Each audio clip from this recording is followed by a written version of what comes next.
Welcome, Dracuphiles, to Sundays with Dracula. Welcome to my house.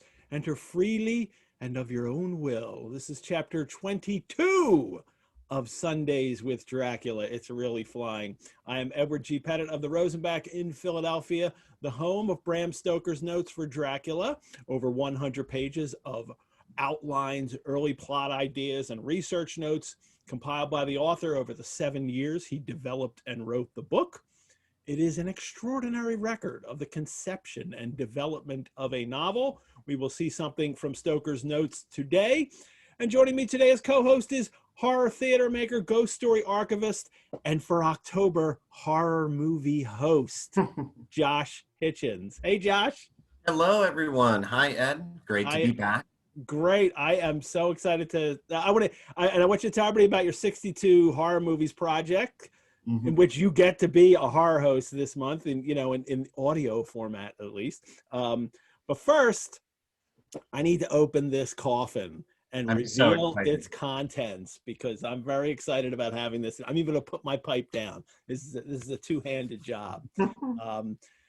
This is for today's show, and let us see what is in the coffin. What treat is there for me today?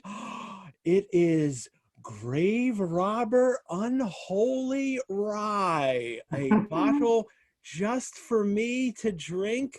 Even comes with a little glass from Art and the Age.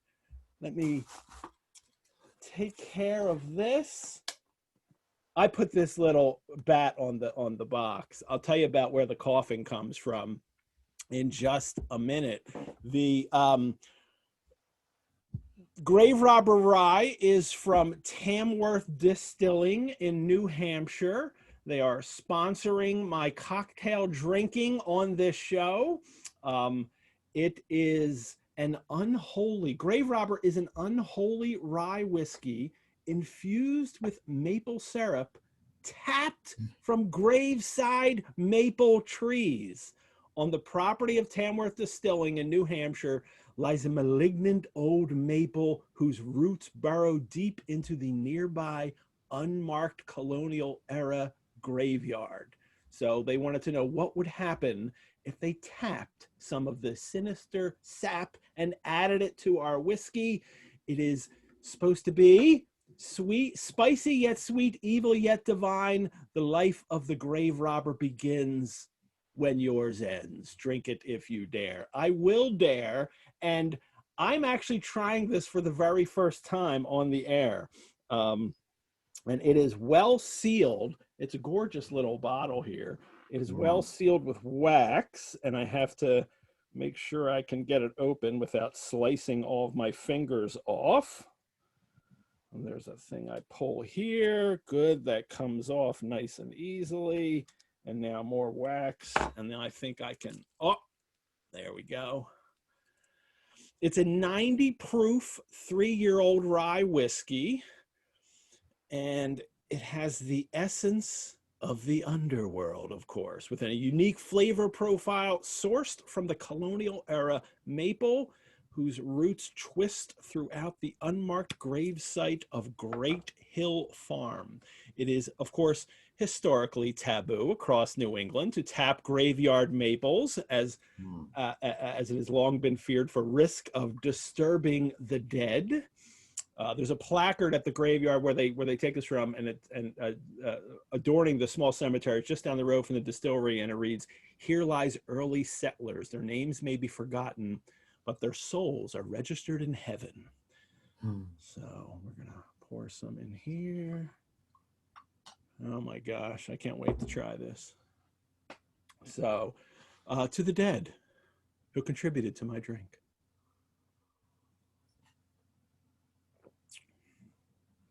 Yeah, it's going to take me no time at all to drink this entire little bottle. So this is absolutely delicious. Yeah, real sweet. Oh boy, I like it a lot. All right. I may get drunk on the show today. We will see. I want to thank Tamworth Distilling for providing me with this little bottle of Grave Robber, which I want to actually put up here too, so we can see it. Actually, we'll put the bottle up today. There we go. I'll have that bottle there, and I'll have my drink down here.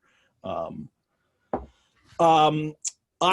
the final weeks of the show, I'll be concocting my Dracula-inspired cocktails with Tamworth spirits, and I hope you will all order some Tamworth for yourselves. I also want to thank Art and the Age in Philadelphia. If you're in the Philadelphia area, you can go to the Art and the Age store in Center City, Philly, on 3rd Street between Arch and Race for all the Tamworth products, including Grave Robber, and they even have a very special Grave Robber Halloween Gram offer in which they will send a bottle and a glass that I have in a coffin, bat not included. That's my own bat. And you can go on site. I think Steve will put that in the links, the link for it. I will actually be sharing this link with everybody on Facebook when the show is over. A Grave Robber Halloween Gram you can get, or you can just buy the Grave Robber whiskey itself. It is good. I'm reaching up there for my drink.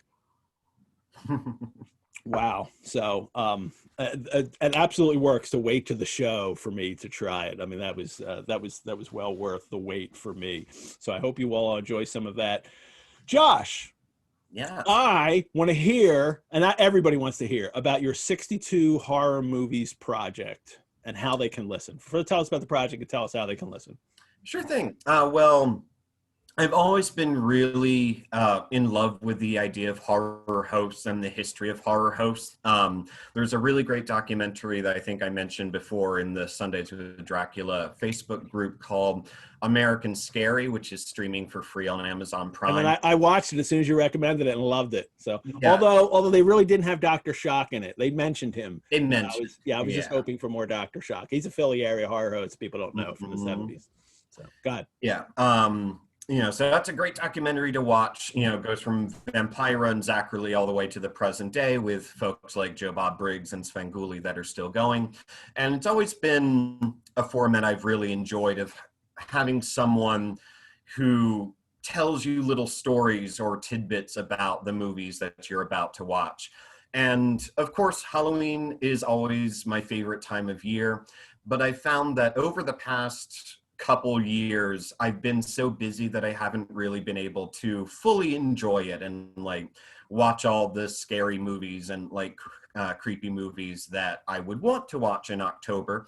And one of the few virtues of the time that we're living in is there is more time to do such things. So I decided that I was going to speak for yourself. I'm more busy than ever. I mean, I'm pretty busy too, but I'm making time for it.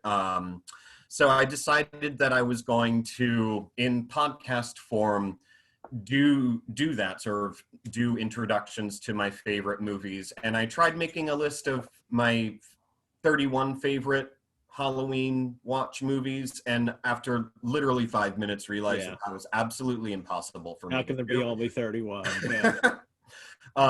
Plus everyone does 31 days of horror, so I decided I'll do a double feature every night, and that's why it's called 62 Horror Movies. And it is on my Patreon, which is patreon.com/Josh Hitchens. All of the 62 horror movies podcasts, which are uploaded daily, are free for everyone to listen to. You don't have to be a subscriber to the Patreon to access them. But if you do want to become a subscriber, it does honestly help me a lot. And you can subscribe for as little as $1 a month, cancel at any time. But so far, of course, I've done 4 movies in 4 days of movies. And you started with Nosferatu, double feature Nosferatu, right? Yeah, I listened to part of your thing for the first one, and I didn't get to listen to the second one yet. So. Yeah, the first one I did was Nosferatu 1922 and Nosferatu the Vampire 1979. And with all the double features I picked, I put the movies together for specific reasons. They're all related to one another in some way, in ways like the 2 Nosferatus. One is obviously a remake of the other, but then you also have Hexen from 1922 and then The Witch from 2015, which share a lot of similar themes.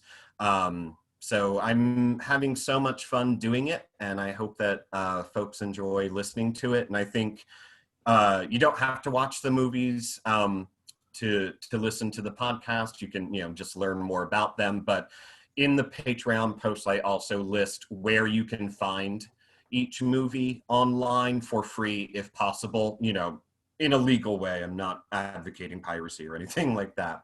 But so if you do want to watch along, I do provide links and where you can find stuff. Last night was Dracula, right? Which I didn't get to listen to your thing yet. Mm-hmm. And was Lugosi's Dracula, and what else did you pair with it? Yeah, it was Lugosi's Dracula from 1931, and then The Vampire Lovers from Hammer Films from 1970, which is adapted, as you know, from Carmilla. Carmilla. Yeah. And very racy, almost softcore for even for Hammer. It's really racy. So. Yeah, and I actually think it's a really great adaptation of Carmilla in itself too. With all the nudity and the eroticism, which is a lot of that is in the original text, and that's how Hammer Films got around the censors. And they're like, oh, you can't have all this lesbian content. They're like, hey, it's in Sheridan Le Fanu's story. We're not making that. What am I gonna do? And the censors were like, all right, fine, fair enough, which was really cool that happened.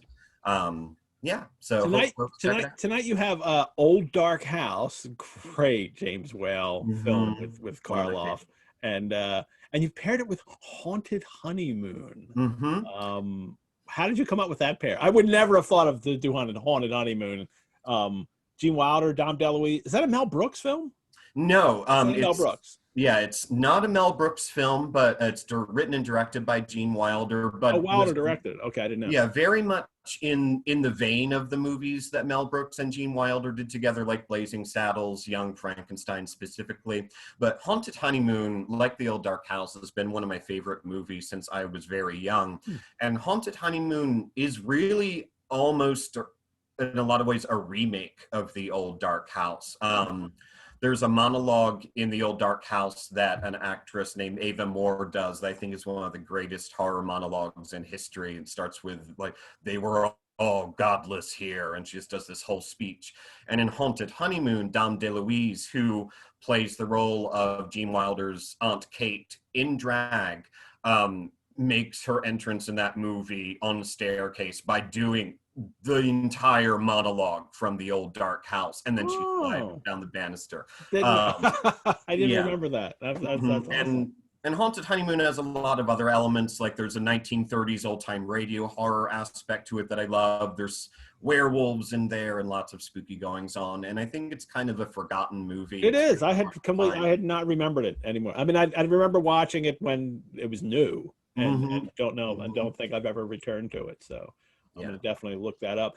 By coincidence, it said Bruce in the chat says, by coincidence, The Vampire Lovers was released by Hammer in the UK on this date, on October 4, 1970. How about that? I love it. Love it.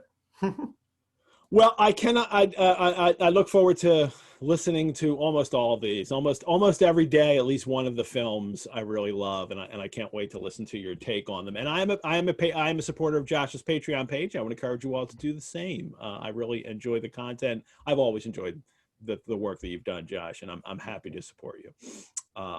But I cannot wait to talk to you about this chapter today, chapter 22.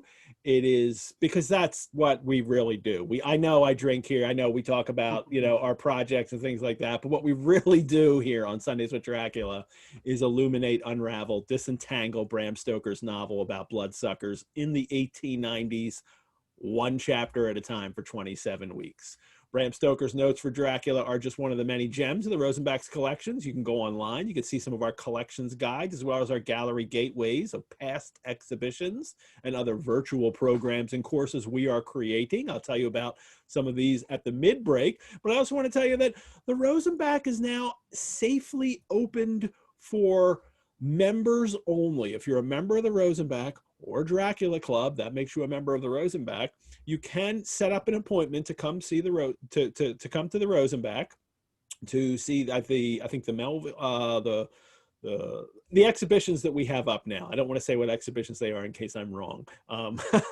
But the exhibitions are open. You can come visit the Rosenbach. We have our back garden open. That's been appointment only as well. And I think then on October 20th, we're hoping to open the Rosenbach to the general public. And again, it'll be a very kind of limited appointment, only a few people allowed inside the museum at a time to keep everyone safe. So you can all join the Rosenbach again if you need more engagement with the Rosenbach. So, and we all do, and I do. But for now, I'm keeping it virtual. I also want to tell everybody that tomorrow evening's Monday Drac Chat, my Dracuphile guest will be Jennifer Hartshorn, who is very active on the chat here during the shows and on the Facebook page, and I cannot wait to talk to Jennifer tomorrow night. All right, Josh, you ready? Talk about chapter 22 of Dracula. I would like to dedicate today's show to Robert 18 Bisang. Dacre Stoker shared the news on Facebook the other day that the world-renowned Dracula scholar Robert 18 Bisang has died. He died on September 29th. His Dracula collection was vast. I mean, he calls it the largest Dracula literature collection in the world. It very well may be. And he's best known to myself and the Rosenbach as one of the editors, along with Elizabeth Miller, of the facsimile of Stoker's notes for Dracula that I use every week. I've used it for years. You can see all my tabs here, I used to use it, teaching as well as a university class, as well as when I came to the Rosenbach. As well as there was a brand new edition at the end of the year that we use on this show all the time. That's the Drafts of Dracula, which was their updated version of the notes. And so we're always using these works, and I'm very sorry to hear that Robert 18 Bisang is no longer with us and no longer able to contribute to something that we all love, something that brings great joy to all our lives is Dracula and the work surrounding it. So cheers to Robert for your dedicated work on Dracula and everything that you've done. Cheers.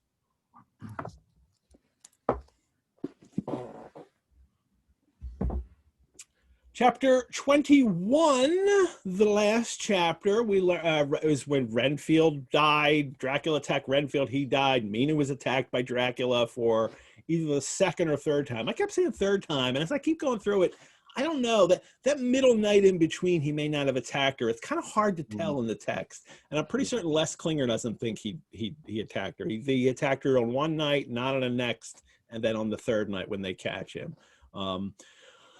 And of course, the other men in the chapter discover this going on, and Jonathan's in bed in a trance, and Dracula Mina is drinking Dracula's blood. Then Dracula goes to destroy all their notes. Luckily, they had some in a safe. I mean, it's a big chapter. Yeah. And shocking that Stoker would choose to put both of those attacks in the same chapter. That's really throwing it all in there. So I think chapter 22 is a kind of a reflection, a little bit of let's take the action down a notch, but pursue the, what's next aspect of it all. So, and also the novel has just caught up with us now in real time because, it's spread out. It's 27 weeks, but so much action takes place at certain periods of time. And, the chapter 22, it takes place on October 3rd. Yeah. So the day of the show today is October 4th. So it's kind of caught up with this for a little bit, and then it'll. I think then we go ahead again, and then all the action comes at the end. But anyway, chapter 22 opens with Jonathan's state of mind, not Mina's, and that I find particularly troubling because, especially at the last chapter, that's the voice I want to hear, right, Josh? I mean, yes. Mina has just gone through this. We get her filtered through the other men, like they ask her, she gives her version of the story, which I think is important, and I like that Stoker did that, but why not give her journal entry right now? That seems to be what is most needed in this novel, and I think it's a little bit of a letdown that Mm-hmm. my bat just jumped Oh off. no, the bat agrees. The bat agreed that needed to be happen. He needed Mina's perspective. It's October 3rd, and Jonathan says, I must do something or go mad. I write this diary. And it also kind of puts the emphasis on Jonathan's state of mind here. Mm-hmm. And I get that he has been victimized in a way, and especially in a way that Dracula has done this by kind of forcing him to be in the bed with him while he's preying on his wife. But dude, you didn't get bitten. You didn't have to drink Dracula's blood, so you got off easy.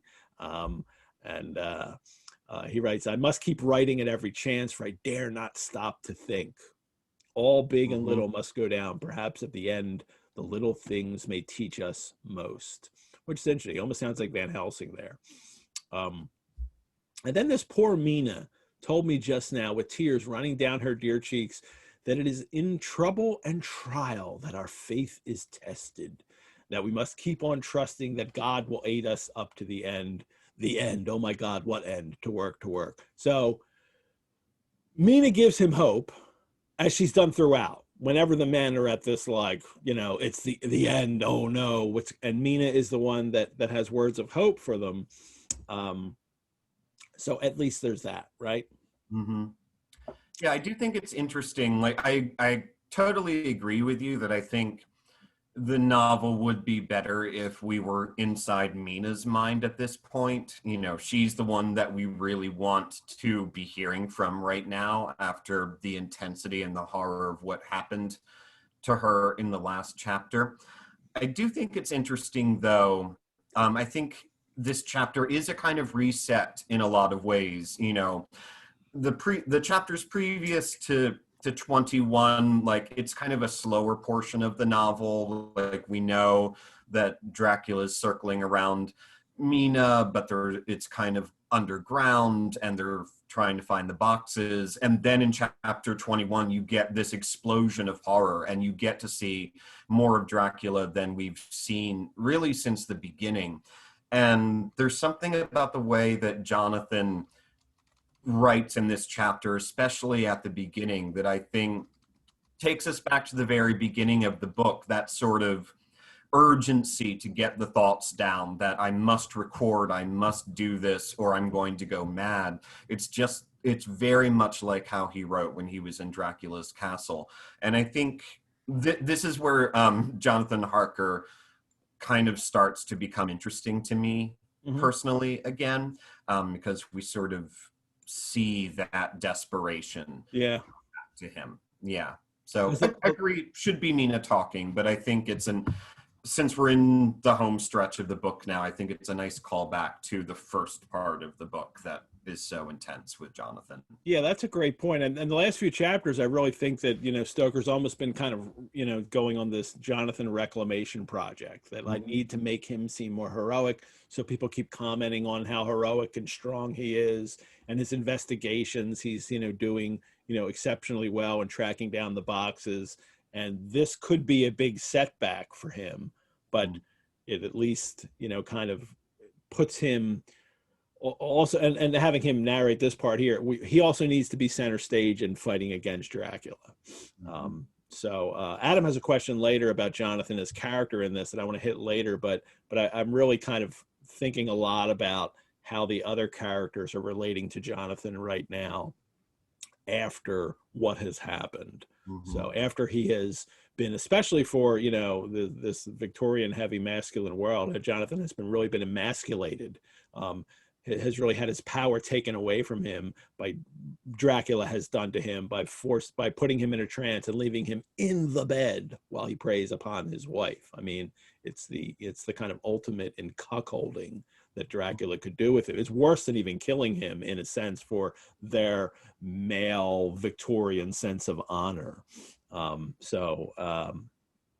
we'll more on Jonathan in a bit. And Jonathan also gives us right now, he gives us a kind of another account on a second account we get of Renfield being attacked, and this time through the attendant who confessed to half dozing when he heard, and we had talked about this before in a previous chapter about an attendant, if maybe the same one, kind of falling asleep when things were going on, and we talked about how this could easily be Dracula, using his power to put people asleep so he can do what he wants. But he's not completely asleep, because he hears loud voices in the room, and then Renfield called out loudly several times, "God, God, God." And then the attendant he thought that there were two voices, and then he mentions again, the word God was spoken by the patient. Is Renfield calling to God, or is he talking to Dracula? Is Dracula his God? What do you think, Josh?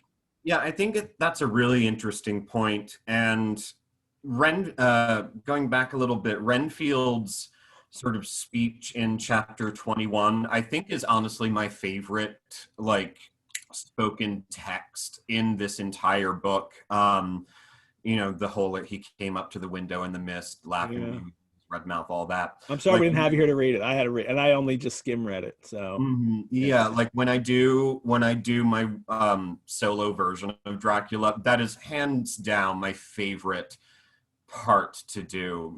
Just that thing, oh, Dr. Seward, I'm no lunatic, I'm a sane man fighting for my soul, I think is so interesting. So the fact that we get this second account of it where he's calling out God, God, God, I'm sure it would be more comforting to think that he's calling out for, the good Christian God here, especially for the Victorians. I'm sure they are very hungry to interpret it that way. But I wonder, because Dracula is the Lord, he is the master. So I think it's interesting to think about that when he's calling out for God at the end. It's especially as in the same paragraph, we get it mentioned twice. Attendant says, "I heard him say God," and then later he says, "And I heard him say God." So I almost feel like Stoker is calling our attention to it. That who's Renfield talking to? I mean, I think he's talking to Dracula. I think Dracula is his God, and he's the one that he's pleading with, as has happened here.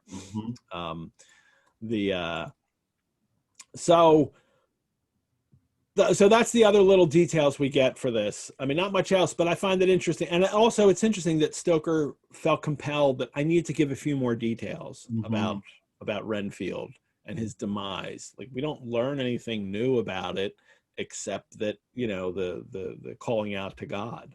And then it says, Dr. Seward said to us when we were alone that he did not wish to go into the matter. The question of an inquest, what had to be considered, and it would never do to put forward the truth, as no one would believe it. As it was, he thought that on the attendant's evidence, he could give a certificate of death by misadventure in falling from bed. My God. But again, they need to subvert the legal process, because that is not the kind of, the situation demands it. There's no way they can combat evil and stay within the confines of the law. And it's, it's a higher calling that they're on right now. So they need to I don't think it's a bad thing that they subvert the legal process. I think it's necessary for them. But also, again, Stoker needs to keep us in the real world, especially his readers from the time. And it's a real consideration. Well, there needs to be a death certificate, and what if somebody thinks that is, wrong, the way he has died, and wants to investigate? And so many adaptations of Dracula that deal with the characters, or take them in different ways. Even Anno Dracula a little bit, Kim Newman's Anno Dracula, all deal with the fact that they have to, or many of them deal with the fact that they have to, when they had to destroy Lucy, that looks like a murder, And Bram Stoker, Dacre Stoker does this a lot in his Dracula the Undead. That's a big part. The investigator thinks that they've actually murdered Lucy, and of course the evidence is that her head is cut off and she has a stake in her heart, and so you do need to disguise these things for the authorities, for real world people. So yeah, and that's one of the things I love about Werner Herzog's Nosferatu the Vampire as well, and sort of that twist ending to it that's different from the 1922 version, where it is like, oh, this man's murdered Count Dracula, take him away. And I think that aspect of all of them being forced to break the law to combat this great evil, as you said, is definitely a higher calling and is something they have to do. But for me, like, I think that's almost part of Dracula's plan to debase these people. These good law-abiding Victorians, are having to do things that are illegal that could land them in prison. And I think I wonder if Dracula does take some joy in that to combat him, he is bringing them down from this perfect Victorian ideal. It's a subversion of order. It is bringing chaos into a world. This, very organized, efficient empire built upon law and order, and is, now they must, do things like break the law. So it's chaos in the midst of their civilization. Very much. Well, the very first thing they decide, Jonathan says, the very first thing we decided was that Mina should be in full confidence, that nothing of any sort, no matter how painful, should be kept from her. Yeah, no shit, Sherlock. Right. It is about time you guys realize that. But what did it take? It took for her to being preyed upon to do this. It took for her to being, assaulted, to drinking Dracula's blood, having her own blood drunk, for them to realize, oh my God, we can't operate as we have been operating. So they're going to give her full confidence. We'll see how long that lasts. And Jonathan's perspective of her reaction is, what does he say? She herself agree. See, and this is how I like. This is his perspective. This is his chapter here, or his diary entry. She herself agreed as to its wisdom, and it was pitiful to see her so brave and yet so sorrowful, and in such a depth of despair. I think he sees her bravery.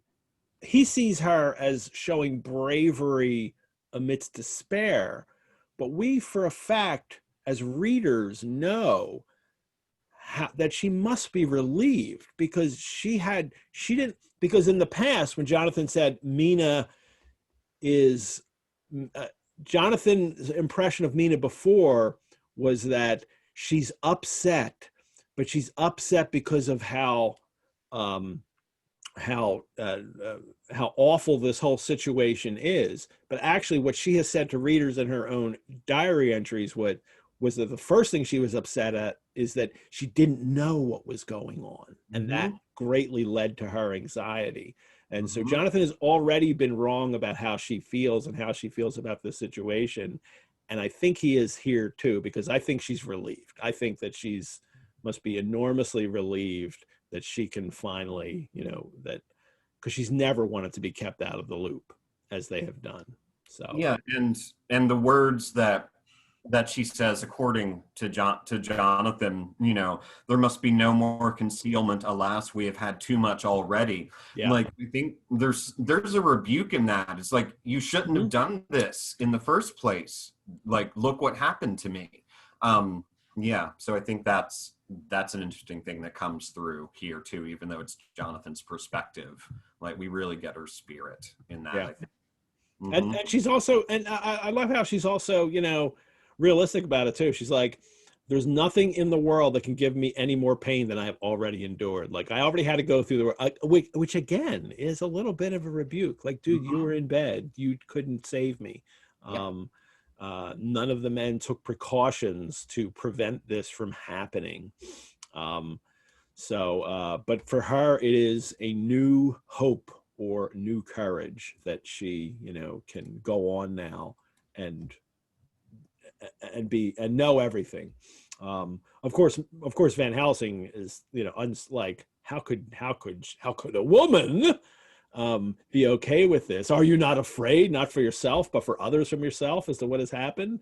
And she says, no, my mind is made up. But it's also her eyes shone with the devotion of a martyr. And that's how the men are looking at her now, that she is,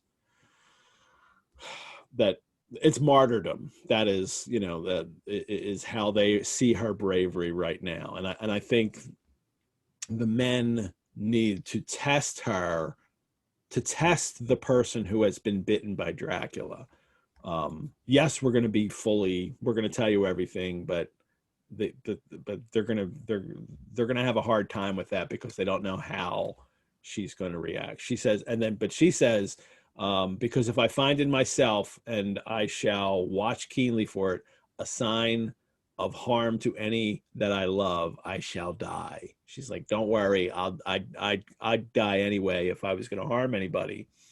Van Helsing's like, you're going to kill yourself?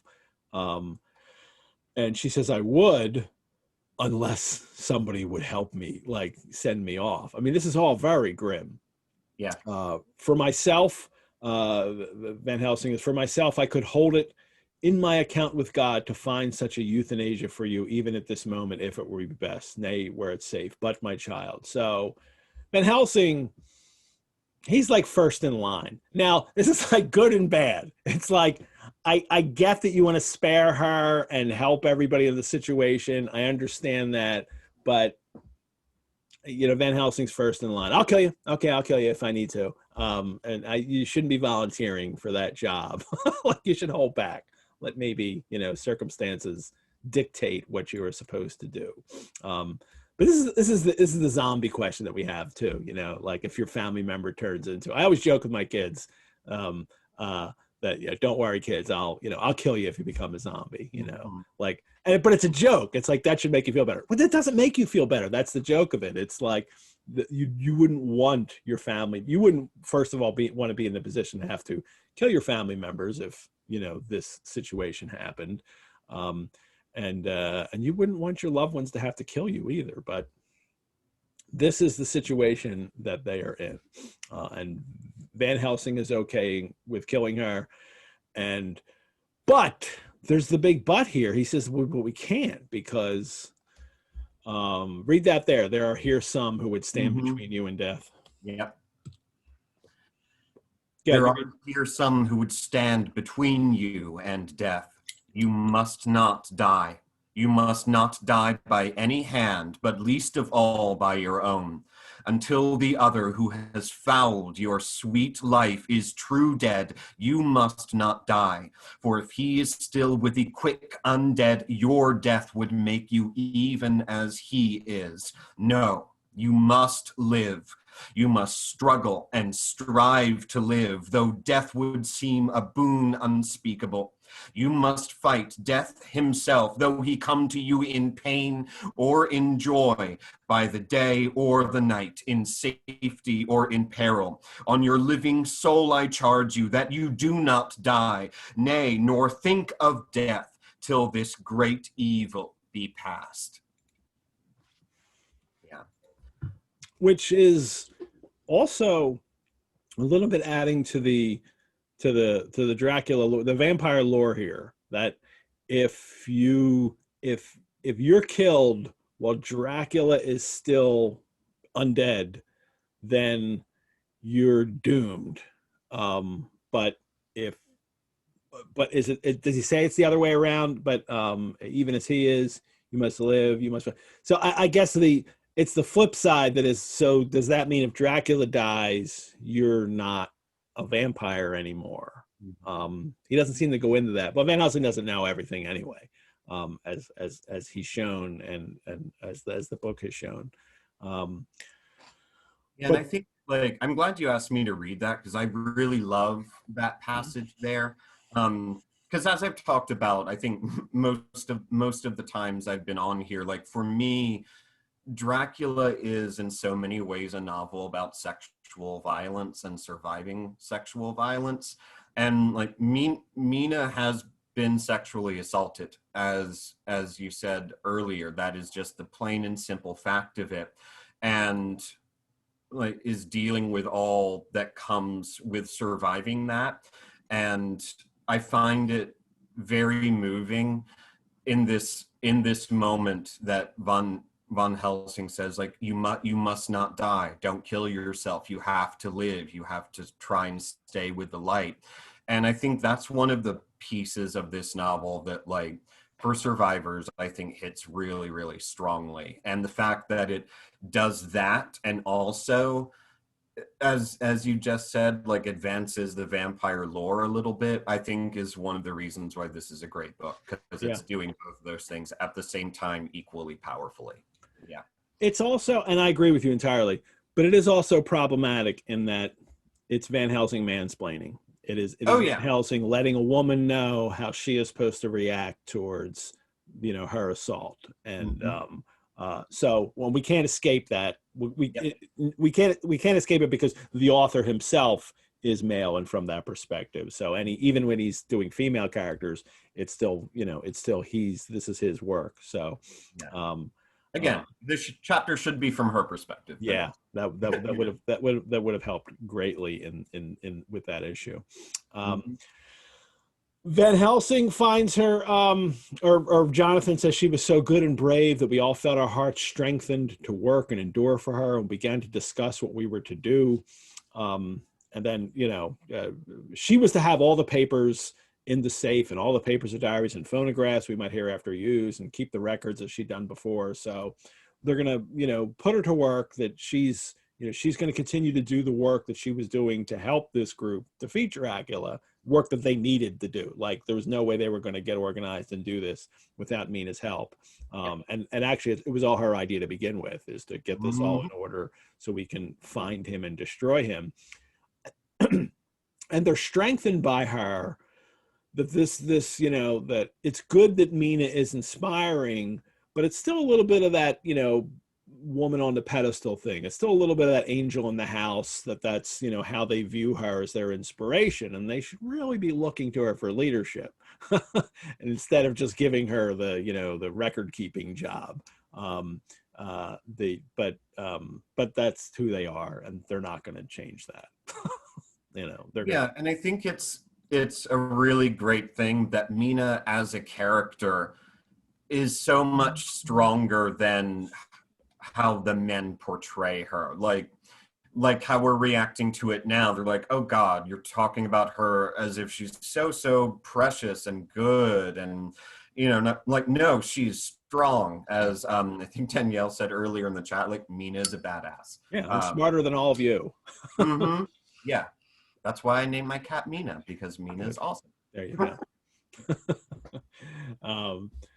The Van Helsing then says, the Count, at our meeting after our visit of Carfax, we didn't do anything.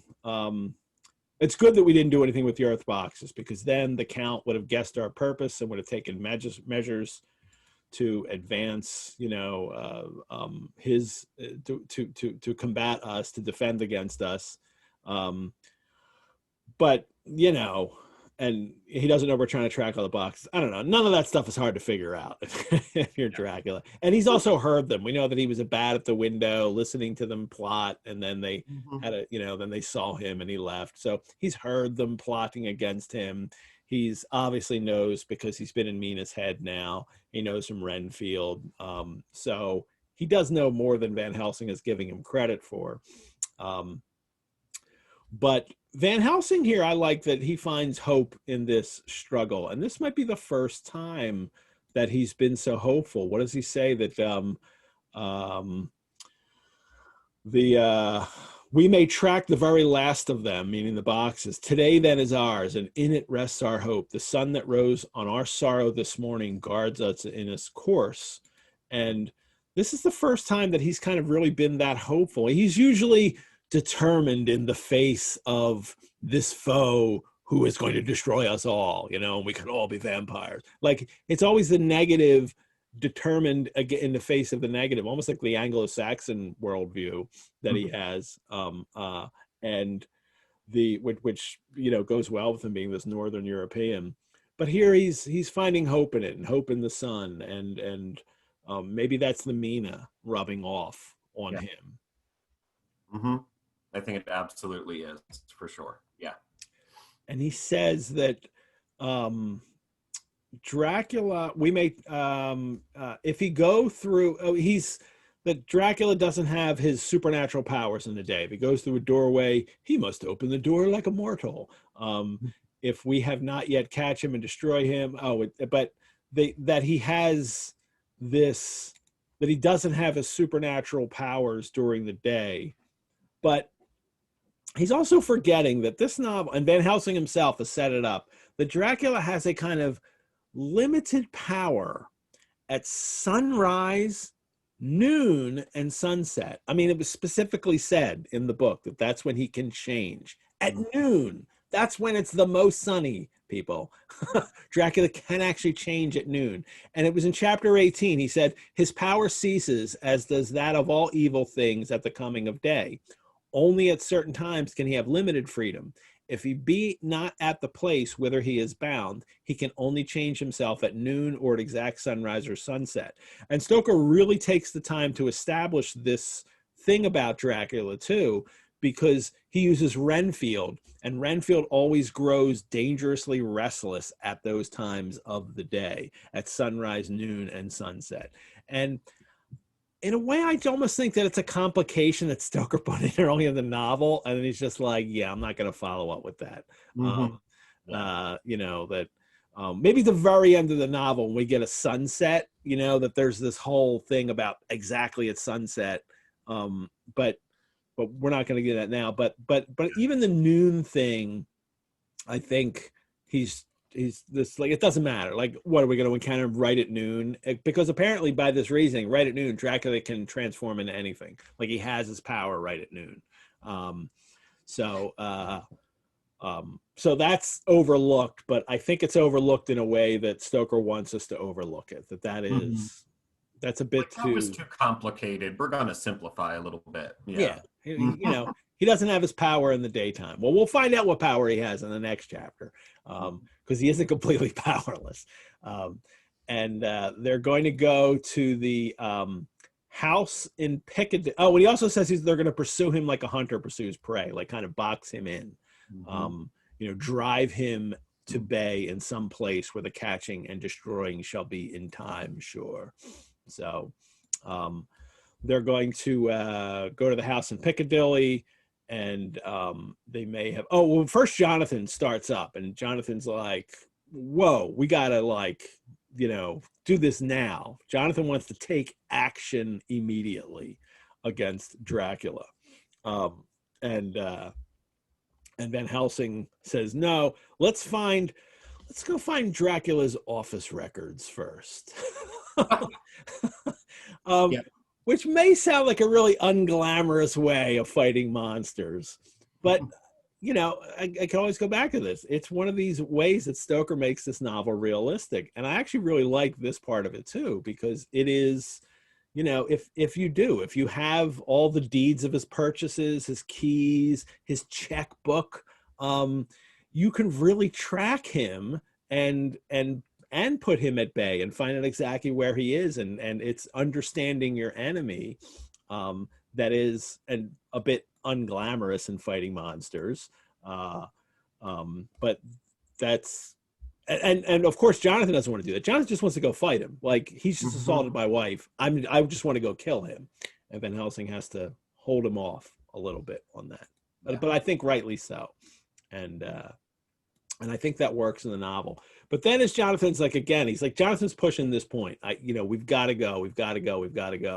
We'll just break into the house. And Van Helsing says, my child.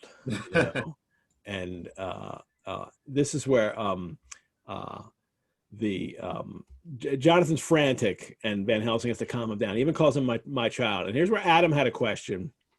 Adam always has great questions about this. And I'm trying to get him on Monday Draft Chat, everybody, and we're hoping that's going to happen. And I'll announce that soon when it's going to happen. But Adam's question was, it seems to me like Harker is being kind of marginalized. At least 6 or 8 times in the chapter, he spoke up only to be shot down, sometimes having to be very meek and humble in his response. Let's go now. No, let me protect my wife. No, you wait outside while Godalming and Morris go into the Count's house. That'll happen later. And one time, Adam writes, Van Helsing even addresses him as my child, which is right here. And Adam says, which I don't think he used with any of the other men. Is he considered not man enough now that Wilhelmina is back in the group? Is he taking her place as the excluded or feminized person? He says, I think there's already been some discussion weeks ago about Harker's feminized position in relation to the Count as well. Any other thoughts on this? And first, the my child, I think, really reflects not only Van Helsing's position with these other vampire hunters, like he is the father figure here. He's the old one. They're all young. They're all like in their 20s. Yeah. And Van Helsing is the old guy, helping them along. But he does actually call people my child. He calls Arthur my child like 3 or 4 times. He calls Seward my child once too. Alas, child John or something like that, he says. Mm-hmm. So I don't think it's kind of marginalization of Jonathan here, because that's how Van Helsing treats everybody here like this. But I definitely want to pay attention to that as we go through the rest of this chapter. What do you think, Josh? Yeah, I think I think this is the first time Van Helsing does that to Jonathan, though, right? Mm-hmm. Yeah, I do think it's interesting that I think there's an aspect of care that Van Helsing uses when he uses that term "my child," like with all the people that he uses it with. I think it, for me, like, comes from a place of like, okay, let me help you. Let me try and calm you down. Let me try and calm you down and bring you to a more logical place and a less emotional place. As far as the other comment about that it sort of is part of feminizing Jonathan. I do think, as has been mentioned, like there is an interesting aspect of like the cuckolding of Jonathan, because like Dracula and Mina had their thing while Jonathan was in the bed, supposedly in a trance. That's what they say, maybe. Which I think goes back to the beginning of the book, where there is a little bit of homoeroticism with Dracula and Jonathan, I think. So I think that's an interesting aspect in that sort of triangle with Jonathan, Dracula, and Mina, and maybe as a reason why Jonathan is talking to us now in the way that he does. But yeah, I don't necessarily think Jonathan's being marginalized specifically, but I think everyone recognizes, but is not really speaking of it, that Jonathan is, of the men, the most emotional at the moment, and with great cause. So I think that's why he gets my child from Van Helsing here. Yeah. Yeah, I think, but I do want to, and I agree with that. But I also want to keep my eye on even Stoker maybe unconsciously, having especially the male characters treat him differently right now after this incident. I wonder if that will go on. So that's something I want to pay attention to now going forward. So thanks for bringing that to my attention, Adam, as you often bring things to my attention that I don't think about. So that's what great readers do. And we have such a great group of readers here in this audience that I really love this. And this is just killer. There's it's almost like there's a kind of like a vanilla note to it. It's really easy to drink. For those of you who don't drink, whiskey straight or that kind of hard liquor, this is really easy to drink. That sounds delightful and dangerous. Oh yeah. I mean, it's called Grave Robber Unholy Rye, so it is dangerous. Yeah.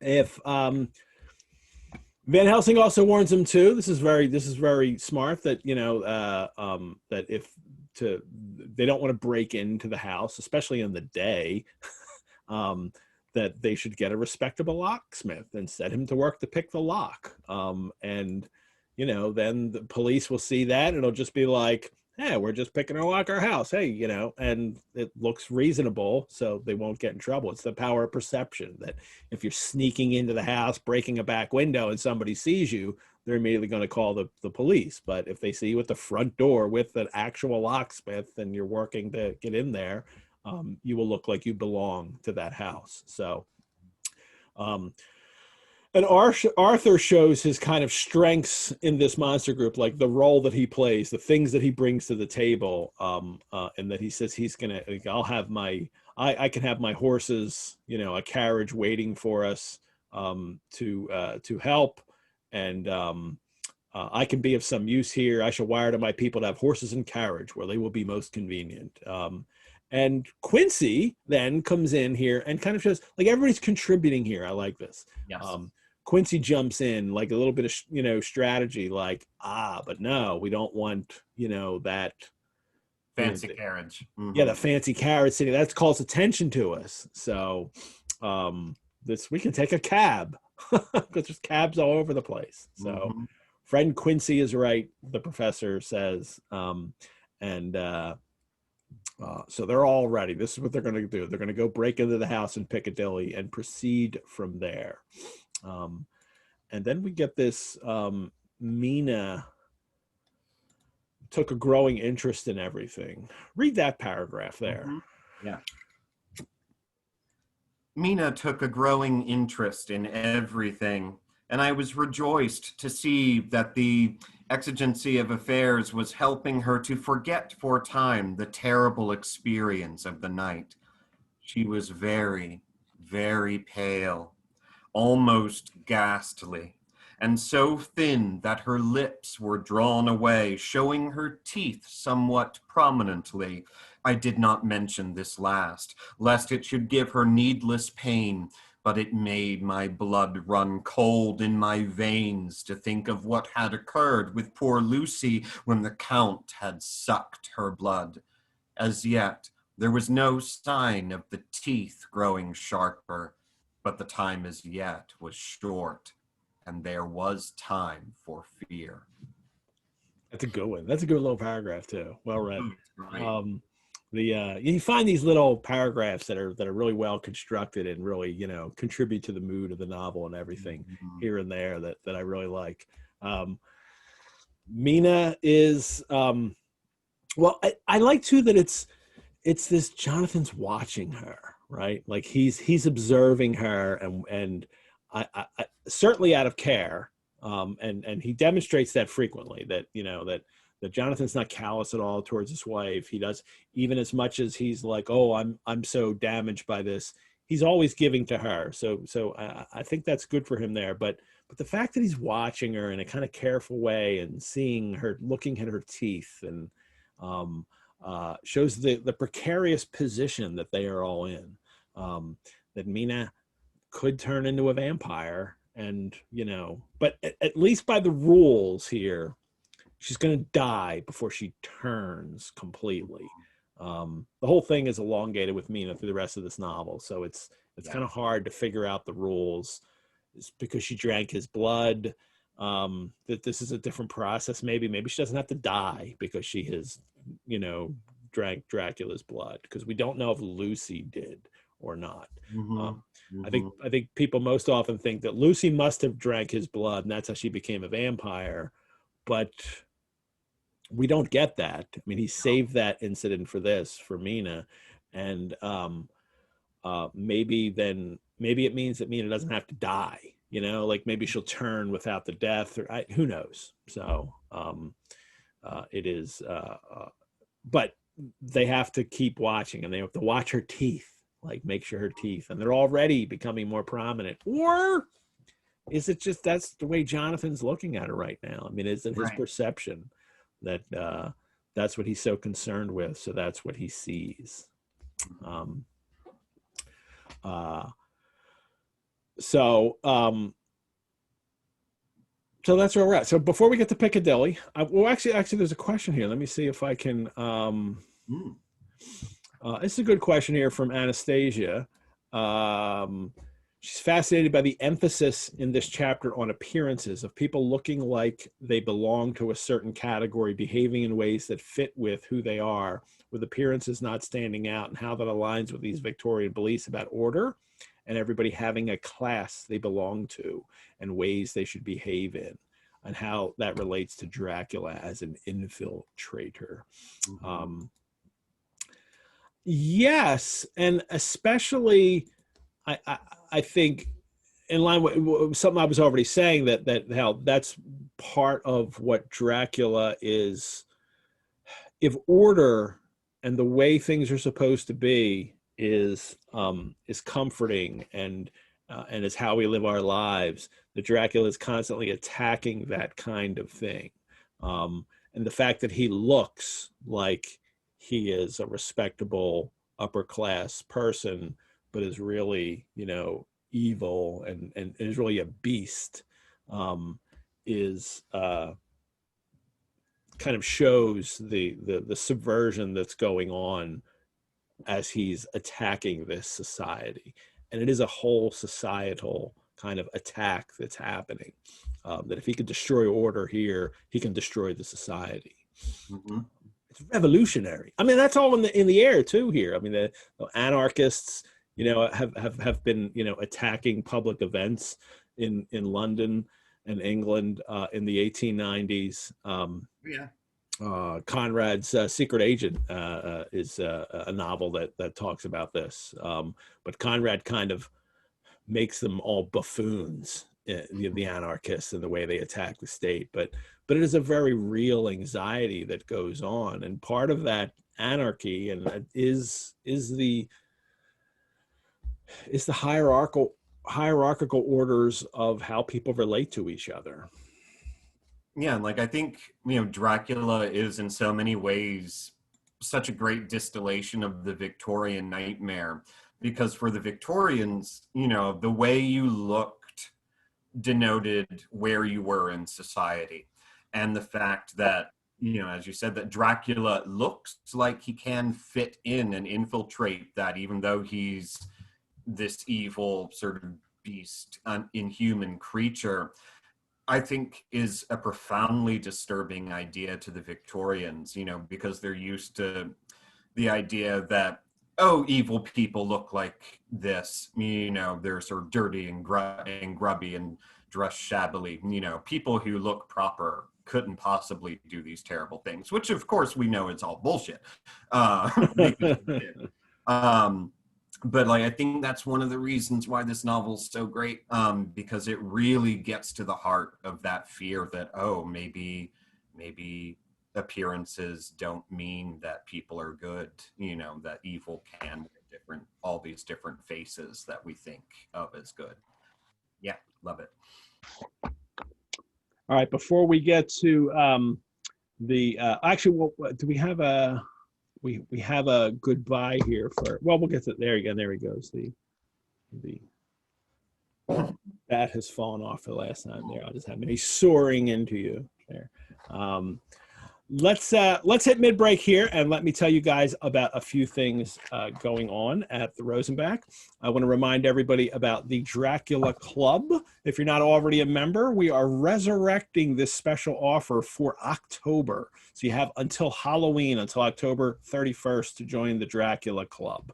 And for $30, that's $25 off the regular membership price, you receive a full year's membership to the Rosenbach, and members of the, I'll share that page with you. Do I have it up? No, I don't have that up.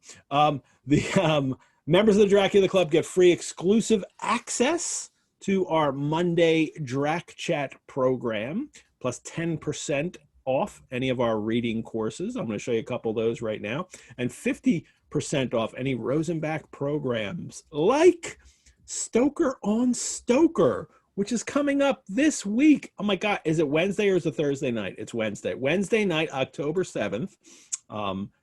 Dacre Stoker is going to do his Stoker on Stoker program for us. It is already selling very well, and a lot of people are registered for it. If you're a Dracula Club or Rosenbach member, it's only $7.50. If you're a regular general public, it's $15. That'll be Wednesday night, and Dacre will do this virtual presentation for us. It'll be a lot of fun. And there's also 2 virtual behind the bookcase programs coming up in October. I know you guys like it when I always show Stoker's notes here, as I've done every week. I show something, and I'll do that a little later today. But on October 14th and October 28th, both myself and Elizabeth Fuller, the librarian at the Rosenbach, who we've had on the show as a special guest, are going to do a virtual presentation of Stoker's notes in a very special way that we haven't done on the show. So please, if you're interested in that kind of thing, sign up for it, or do something that I would really appreciate too, is that share that with people. Send that link out to people. I'll put those links on the Facebook page after the show. Steve is sharing them in the chat right now. And so share that kind of stuff. But most of all, if you join the Dracula Club, you have the undying satisfaction of helping support the home of Stoker's notes for Dracula. So if you're not already a member, please join, help support the show and the Rosenbach. And if you are already, please send that offer out to other people. I'd really appreciate that. Don't forget to tune in tomorrow to Monday Drac Chat, 6:30 p.m. East Coast time, as one of our Dracufile audience members joins me to continue talking about this week's chapter. And tomorrow's Dracufile joining me will be historian and writer. Will be Jennifer Hartshorn. I still had historian and writer from last week's Vanessa Cook. Sorry, Jennifer. Jennifer has an equally impressive Dracula vampire background as a game designer on the Vampire Masquerade card series. And so it will be wonderful to have Jennifer tomorrow night. Remember to watch Monday Drac Chat. You need to register for the Zoom link. That is not the same link for Sundays with Dracula. It is for Rosenbach and Dracula Club members only. There's no live Facebook stream, and we do not post the show online afterwards. You can only watch it live on Zoom. So, I have some visitors here, I think. Oh, what is this? Delicious treat I get today on a little Halloween plate and everything. Oh my God. 27 days of Halloween, people. What is this, girls? Pumpkin spice. It is pumpkin spice pumpkin cupcake with pumpkin puree in it. And And got cream pumpkin cheese spice icing. frosting. With cream cheese frosting. Look at that. This is all for me. So teasing everyone. Grave Robber whiskey and a pumpkin spice cupcake or a muffin. What do I call this? Cupcake. Yes. Cupcakes are better than muffins. So thank you, girls. We'll see if I can eat it on air, with a beard like this, with this kind of facial hair, you don't want icing all over your face. But there you go.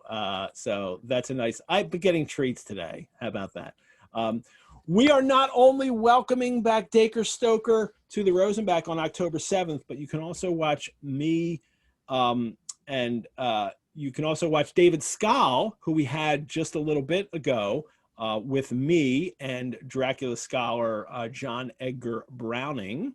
And this is a link, a picture I will share with you online, to Monsterama this next Friday, this Friday night, October 9th at 8:00 p.m.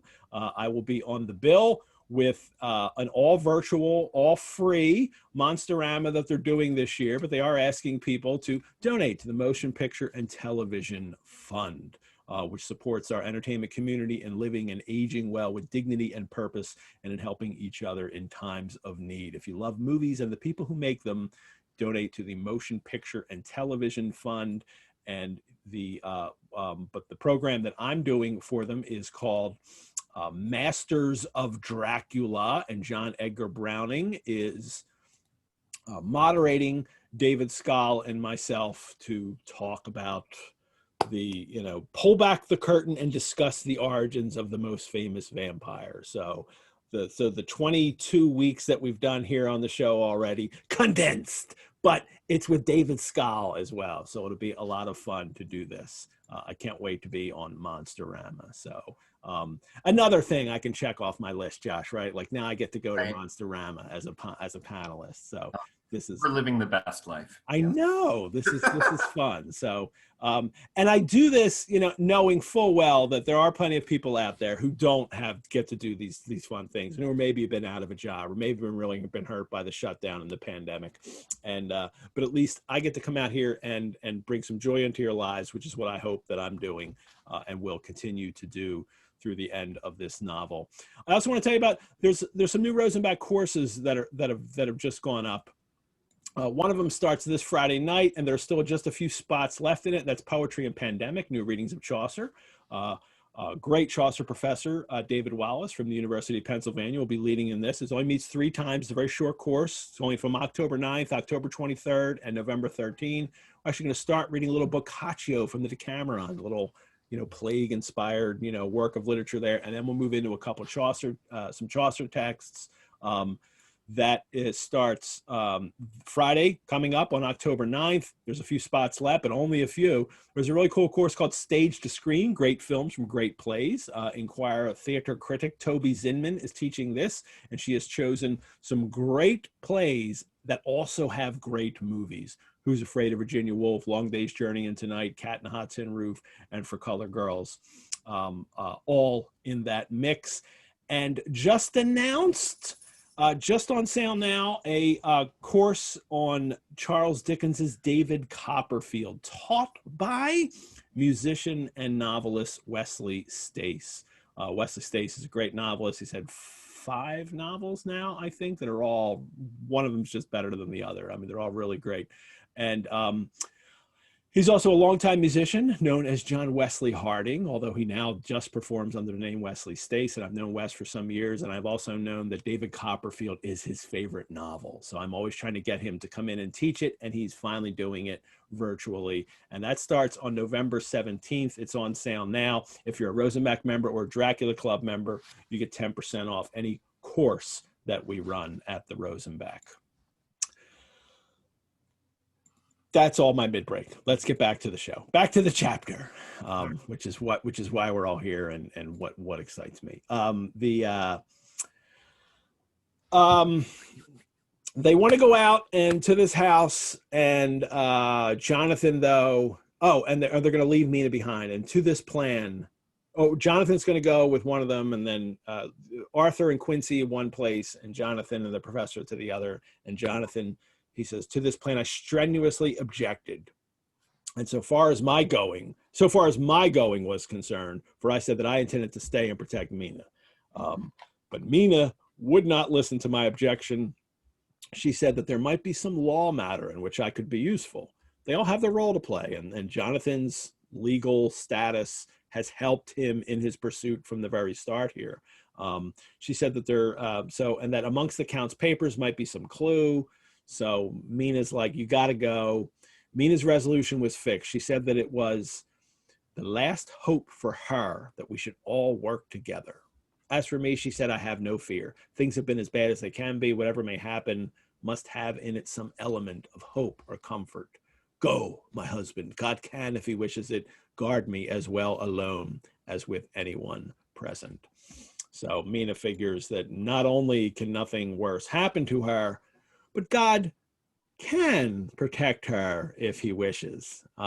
And certainly by that reasoning, God has decided not to protect her already. So I don't want to, I don't want to rain on Mina's, faith parade there. But I wouldn't be putting my hope in that. I am a little surprised that she's okay with being left alone, even in the daytime. Mm-hmm. It's interesting. Yeah. Mm-hmm. And then Van Helsing makes the worst possible ill-timed joke he could make. And he says, do not forget, and he, even with a smile, do not forget, he said with actually a smile, that last night he, meaning Dracula, banqueted heavily and will sleep late.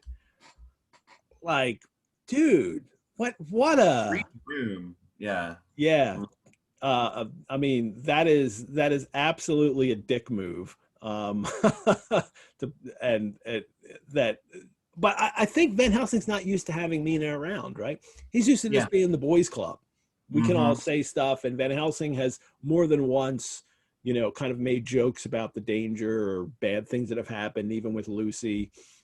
He almost got in trouble for King Laugh visiting him and laughing at Lucy's funeral. So it's another instance of Van Helsing's a strange character.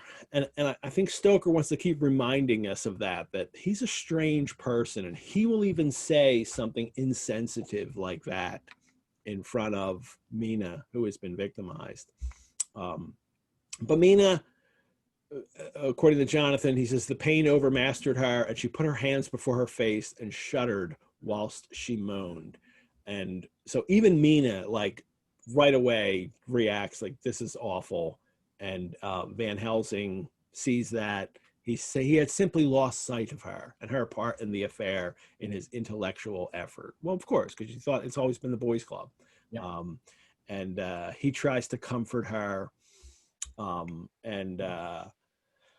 What's he say? Forget. You will forget it, will you not? And she says, no, I shall not forget. But she's not forgetting his insult. She's not forgetting what's the bad that has happened. So, for it is well that I remember, and with it I have so much in memory of you that is sweet, that I take it all together. So, well, maybe she is saying, I'm not going to forget that you said that. No, she is. I'm not going to forget it. But it's mingled in with all the good stuff of you, too. That's an odd place for these characters to go. So I wonder what brought that on. I mean, I think it's the Stoker likes to portray Van Helsing as this weird, strange character who says inappropriate things and does inappropriate things. Because he's an outsider to this Victorian world, this Victorian English world. Yeah. But Mina, she shows her strength. That's what she does. And Van Helsing, they have a strange breakfast. Breakfast was a strange meal to us all. We tried to be cheerful and encourage each other, and Mina was the brightest and most cheerful of us. And Van Helsing says, now, Madam Mina, you are in any case quite safe here until the sunset. Well, is she safe? And what if you can't get back in time? Like, this is exactly what happened with Lucy. Lucy is safe because I put all the garlic around here and somebody's going to be there. Well, what if that person suddenly can't be there? What if somebody else takes the garlic down? Like, Van Helsing hasn't learned yet that, that you can't put something in place and just assume everything's going to work when you're away. So. Because they've been shown time and time again already that is not the case, that there's always something that gets in the way of that. And yet they're doing it again with with Mina, who is supposedly the person that they value the most. But they're going to leave her be, and that'll be that. But in order to keep her extra safe, he's going to bless her with a piece of the sacred wafer in the name of the Father and the Son. And Josh, why don't you read this for at least two paragraphs here, or at least a good bit of the second one. So go ahead. There was a fearful scream which almost froze our hearts to hear. As he placed the wafer on Mina's forehead, it had seared it, had burned into the flesh as though it had been a piece of white-hot metal. My poor darling's brain told her that the significance of the fact as quickly as her nerves received the pain of it, and the two so overwhelmed her that her overwrought nature had its voice in that dreadful scream. But the words to her thought came quickly. The echo of the scream had not ceased to ring on the air when there came the reaction, and she sank on her knees on the floor in an agony of abasement, pulling her beautiful hair over her face as the leper of old his mantle. She wailed out, "Unclean, unclean." Even the Almighty shuns my polluted flesh. I must bear this mark of shame upon my forehead until the judgment day. They all paused. I had thrown myself beside her in an agony of helpless grief, and putting my arms around, held her tight. For a few minutes our sorrowful hearts beat together, whilst the friends around us turned away their eyes that ran tears silently. Good. Burned by the host, unclean, unclean. But and another powerful scene, a little gem of a powerful scene in the midst of this novel, that is in this chapter, in which I set it up, in which I assumed when I first started reading it was going to be one of these rest moments, but he puts this moment in here that is not a rest moment.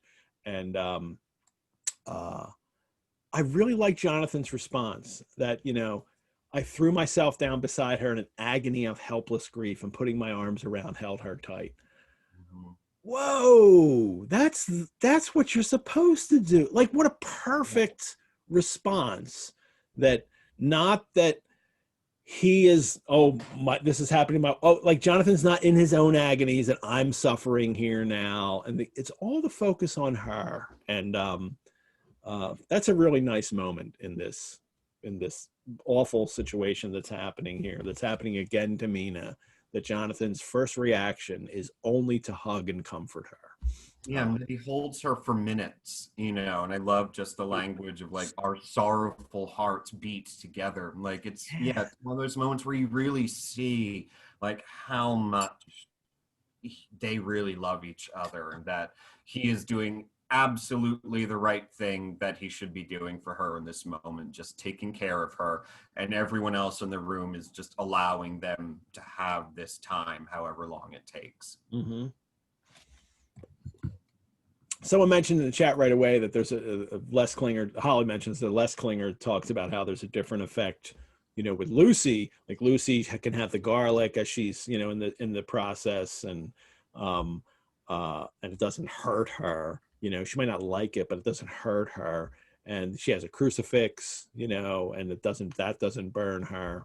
But with Mina, it's a different story, and it leads me to believe that Lucy did not drink Dracula's blood, that this is a whole different process, and that, Mina, because she has drunk his blood, this is a whole different process of change for her, and that this is the proof. She is unclean. Like, she is been there. Dracula has done something to her that is so damaging that something holy, hurts her. So, and then she has this mark on her now. As much as I love Jonathan's response to this, I hate Van Helsing's, because his response is that it may be that you have to bear that mark till God himself see fit, as he most surely shall on Judgment Day. So, like, that you're going to have this mark forever, not only forever in your mortal life, but until Judgment Day, you could have it. That's maybe not what she wants to hear right now. But it really shows the worldview of Van Helsing of this time, and that we get consistently throughout this, is that Mina, though innocent, could be marked by sin until the end of days, even though she hasn't sinned herself. Like, she hasn't committed any sin here, but she might bear the mark of sin as a victim. And that's a little twisted, and that's really uncomfortable for me. Now, Van Helsing adds to that by comparing it to Christ, that, till then we bear our cross as his son did in obedience to his will. So Van Helsing's, I think, answer to me saying that would be, Jesus didn't deserve to be, whipped and tortured and hung on a cross either. So as a Christian, this is okay. As a Christian, it's okay to bear the marks of bad people, because you're in the service of a higher power and a higher way of life. So, so it's problematic for me, but it is the world of this novel. then Nicholas wrote something, question I think is relevant. Read that. And he says, in Catholic and even Anglican theology, the consecrated host is a sacrament, while a crucifix cross is only sacramental. There's no higher symbol of the real and corporeal presence of the body, blood, soul, and divinity of Christ than the consecrated host. I suspect that's why it burns while the other things do not, which I think is super great point. And if you're Catholic, I mean, I was raised Catholic. It's the host, and this is a consecrated host. It is not a symbol, for Catholics. It is the actual body of Christ. So the cross, any crucifix is always a symbol, but a consecrated host is the actual body of Christ. So that is interesting. That is a good point. Yeah, good point, Nicholas. Thank you. Although I wonder if Stoker put that much. And Stoker really shows he has no idea what Catholics do. And this is all, this is staged Catholicism in a sense for him, the way he's putting all of this together. The rest of the men respond by this ceremony. There was hope in his words, Van Helsing's words, and comfort, Jonathan says, and they made for resignation. Mina and I both felt so, and simultaneously we each took one of the old man's hands and bent over and kissed it.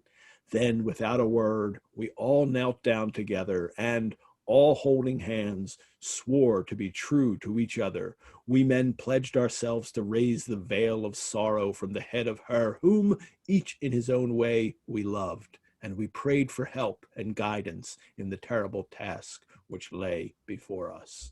This ritual pledge on their knees that they all take to help Mina and to defeat Dracula. And it's not the last kneeling pledge that will happen. Stoker loves this idea, and it's it really speaks to I think to the Arthurian ideal that's really happening in the Victorian age, the kind of rebirth of Arthurian ideals in Victorian society through Tennyson's writing about King Arthur and plenty of other people too, that these Victorian men really wish they were Knights of the Round Table and they could pledge to their lady and their higher cause, that they want these guys want to go out and find the Holy Grail. So yeah. Jonathan has a really interesting thing that he says here, though. Was that next? Yeah. Well, Van Helsing first says they have to wait. Where's the Jonathan line? Is it right after? Right after, yeah. To one thing I've made up my mind. Is that what you're talking about? That one? Yeah. But first, Van Helsing says we must sterilize the earth, so sacred of holy memories. Oh, no, you're right. Yeah, no, there it is. That's it. What does Jonathan say here? Read that. Yeah. It's right after the sort of kneeling moment. Jonathan writes, to one thing I have made up my mind. If we find out that Mina must be a vampire in the end, then she shall not go into that unknown and terrible land alone. I suppose it is thus that in old times one vampire meant many, just as their hideous bodies could only rest in sacred earth, so the holiest love was the recruiting sergeant for their ghastly ranks. Interesting, right? Is he saying he'll become a vampire if Mina has to be one? I think so. I don't know how else you read that. You're not going to, if you have to die, if you have to be one of the undead and die and be cursed, I will too. You won't go alone. I will too, because vampires need to create many, he's their recruiting agent sergeants for, so the holiest of recruits everything. Yeah. I'll then go have him make me a vampire. It's weird. It's weird that Jonathan would say that. I think that's unusual, is what I mean. That Jonathan would say that, well, I'll go off and be a vampire if you have to be one. That's not what their reasoning has been so far for any of these people. Yeah, and I think it's one of the benefits of the format of this book, because like that's obviously a very private thought of Jonathan's that he's not going to tell to anyone else, but he's writing it here in his journal.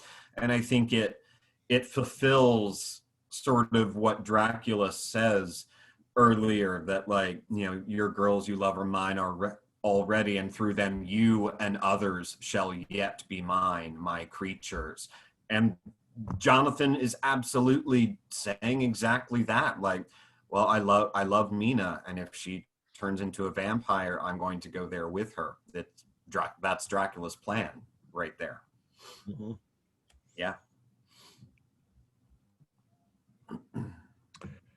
Yeah. So Jonathan's going to go off and do this. I was looking at chat comments too. Holly says that he will follow her even into hell because he loves her, and it's that idea that's going on here. But what that idea means It's kind of romantic, not gonna lie. But what it means is I'll become a vampire too. I'll become undead too. I'll become unclean if that's what it takes to stay with you. So good on you, Jonathan. So yeah, Lord knows I'm always, you know, telling my wife that, well, you know, she better get bad, because I'm definitely going to a place where I can keep drinking whiskey and smoking my pipe, and that's where she's going to need to be too. So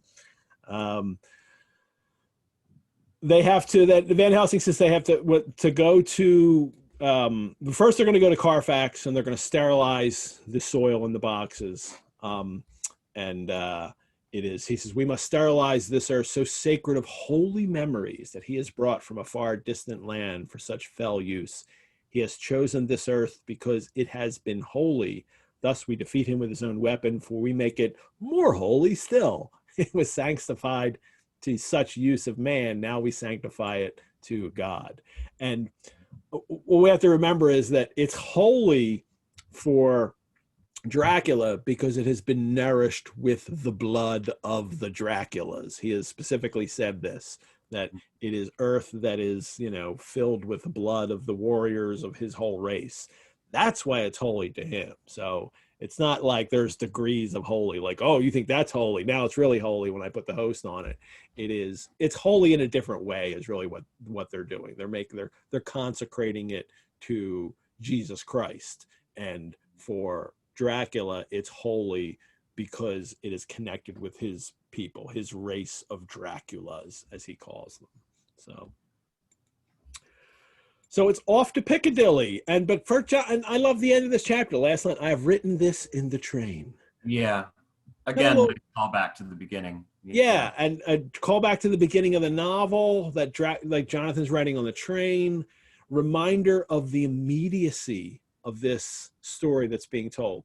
This is happening for these characters almost in real time, you know, like it happens and then they write it down. So that immediacy that we're seeing these events unfold in real time in their lives because it's their diary entries, journal entries, letters, those things. So, and Jonathan reminds us of that. I think that's just it's a good strategic point for Stoker to remind us of that at this moment.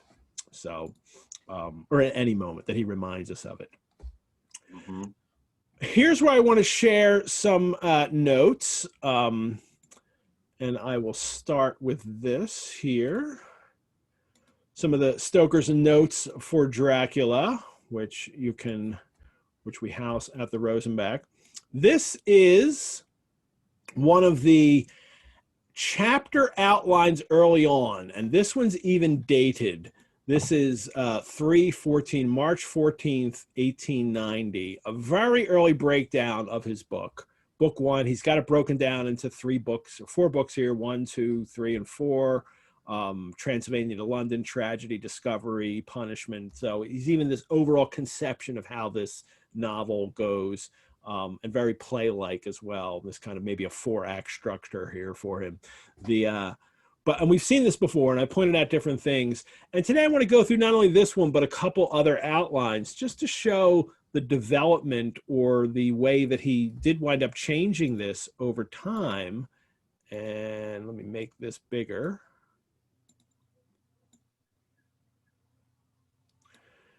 And down here towards the bottom, this is kind of where we are now, like this area, this book, like what has become now, but it was not in his conception then. Conviction, Harker sees the Count. He has in several versions of this, outlines of this, that they discover that it's actually Count Dracula because Harker sees him. Like Dracula's been socializing with all of them, or has been seeing them all. They've all met Dracula at some point, and now Harker finally sees him, and he's like, "Oh my God, that's Count Dracula that I was, off with." And like, what? And then he had a dinner of 13, which didn't occur. We've talked about that in the past. Stoker had envisioned this dinner party, which everybody tells a story. But right away, as soon as Harker sees him, a vigilante committee. And then disappearance, that the Count is obviously gone. And then a choice of dwellings. Like this is them trying to track him down. So from very early on, this part of the novel that we're reading now, Stoker has in his mind that this is going to occur. They have to track him down and find him. And then closing the net. And then he writes, removing earth. And when I first looked at that, I thought, removing earth, are they going to then steal the soil from Dracula's boxes? I think actually the removing earth, he means Dracula himself is removing his earth. He's taking his soil away. And I'll show you a couple other ones in the a couple other outlines from the future. That here's this is 2 years later. This is in December 29, or I'm sorry, February 29, 1892. So 2 years later, he divides all the chapters up into 3 parts now. And I wish we had this date on all of his notes. Very few dates in the notes. So it's nice when he does date them.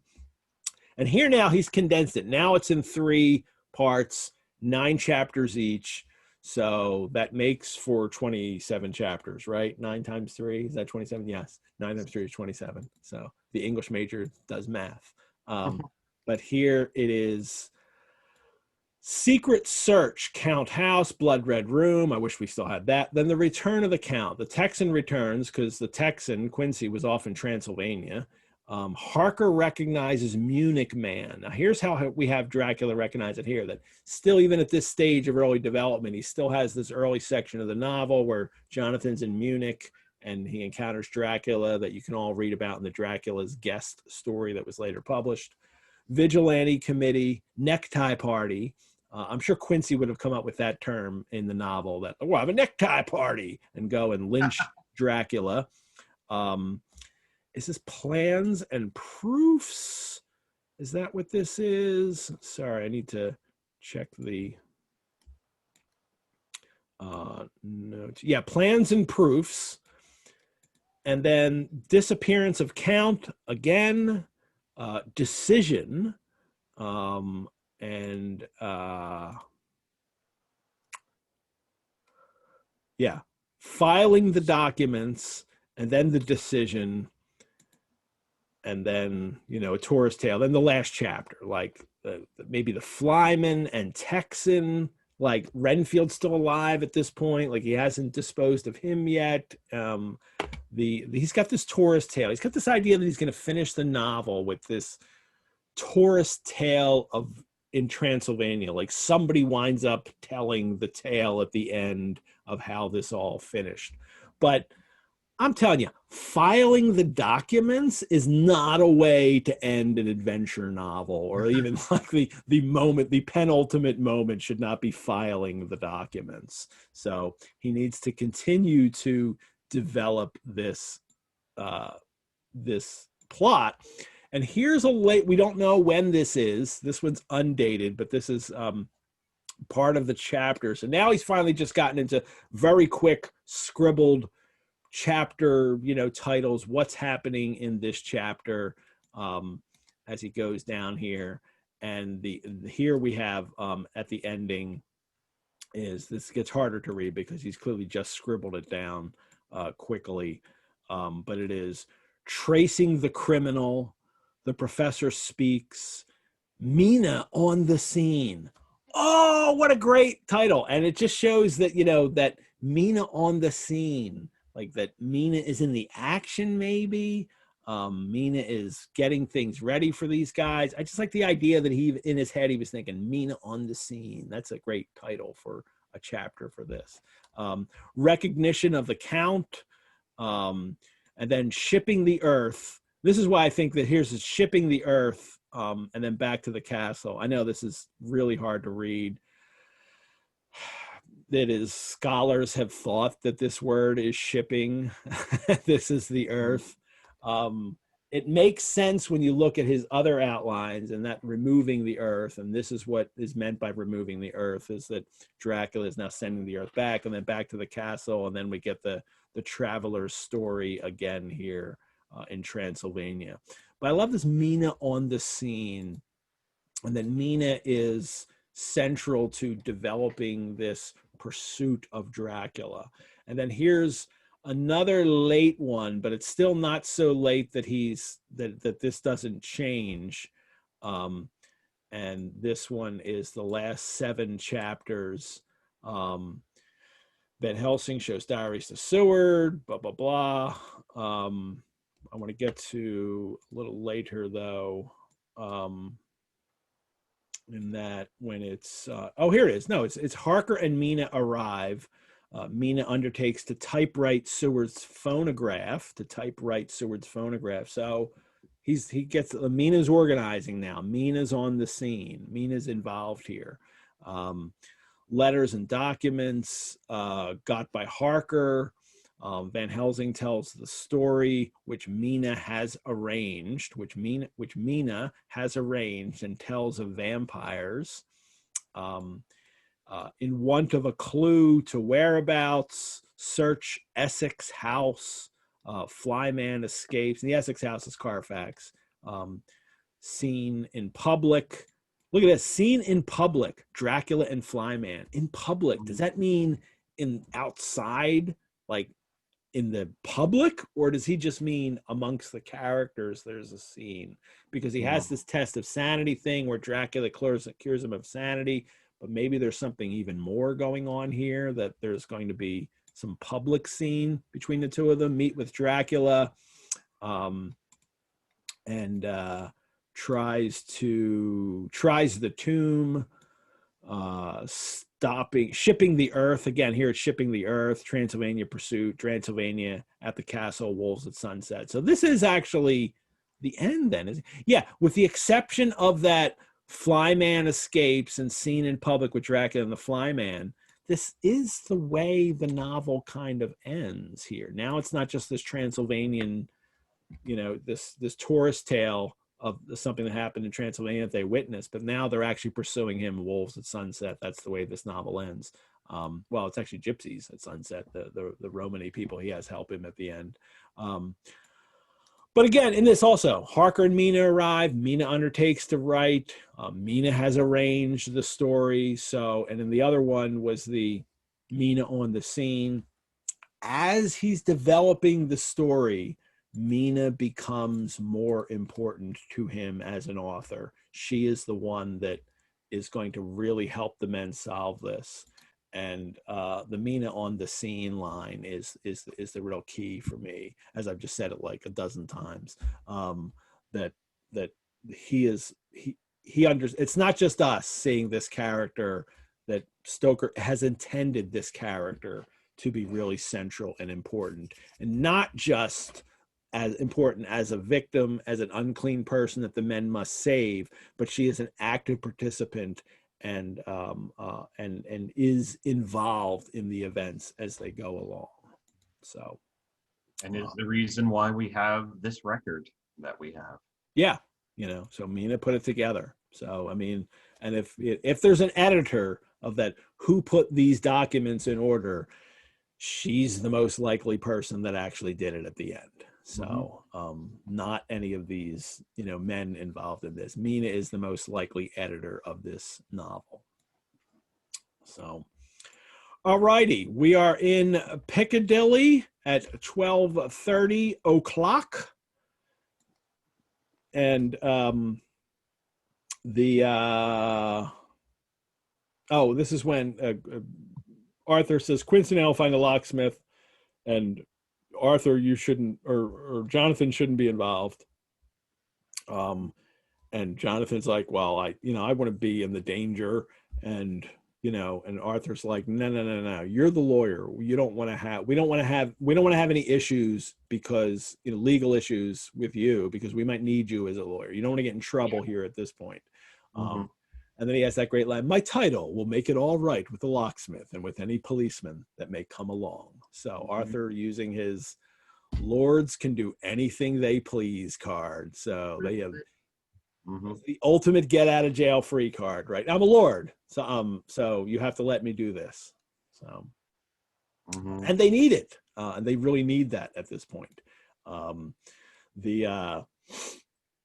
So I had written Jonathan here, and at this point again, we have Jonathan wants to pursue more action, and he's being told no. I get that's a way of maybe marginalizing him, but it's a way of that he's so frustrated at this point, and I think that's what's really demonstrated for me in this chapter, that Jonathan is so frustrated because he wants to take immediate action, and that's one of the viewpoints you would have in fighting a monster, that I just want to go and fight him and defeat him. And you have to stop, because we're dealing with the real world here, where people have houses and you can't just break into them. And, you need to follow laws and order and processes. And we're in civilization. That's why we have to fight the monster within our civilization. In order to defeat him, we're going to at least have to be perceived to be following the rules. But Jonathan is obviously frustrated. So they go to the park, to Jonathan and Van Helsing, to wait for Quincy and Arthur, and they began to smoke cigars so as to attract as little attention as possible. What I think is hilarious, like just imagining like however long it takes for the locksmith to arrive and do the work, and they're just like, oh, we're just chilling on a bench here, just smoking cigars, like nowadays smoking cigars will have the opposite effect. Everybody notices you. Right. No, there's a really like funny short film in there that someone should make of that moment, I think. Yeah. Van Helsing probably being quite okay waiting, and Jonathan like increasingly nervous and biting his cigar, I'm sure, as he's trying to wait for them to come back. But it's you're in the midst of trying to defeat Dracula, and you're trying to look nonchalant, relaxed in the park. Nice little cigar in your mouth there. So that's what's going on. And then they show up with the locksmith, and I'm bummed that we don't get any speech and dialect here. Come on, we don't get the locksmith saying "governor," which it seems that Stoker loves to do. I think maybe Stoker finally realized, I don't need any more dialect speech from funny dialect speech from the lower orders saying "governor" while they help. But this whole breaking into the house here is so ordinary. Like it's the whole scene, like they're sitting smoking cigars, and they're up there on the stairs with an official locksmith and picking the lock, and a policeman walks by, and it just all goes against the grain of like the action story where you're, pursuing and trying to attack and trying to corner your prey. But that's the world that we're battling supernatural evil in. It's the ordinary world. It's this real world that Stoker has to put them in. So that's the way it has to happen. The man touched his hat, took his bag, put on his coat, and departed. And not a soul took the slightest notice of the whole transaction. So then, oh no, I love this. And then Jonathan and Van Helsing rush up, and the door is immediately opened by Quincy, beside whom stood Lord Godalming, lighting a cigar. He's just broken into the house, and he's like, I think I'll have a cigar. And I think I'll smoke while I'm here. Screw you, Dracula. I'm going to stink up your house with my cigar before you come home. Um, Interesting moment. Like, yeah, like especially Arthur with Lucy. Like, yeah, it is such a moment of taking power. you know.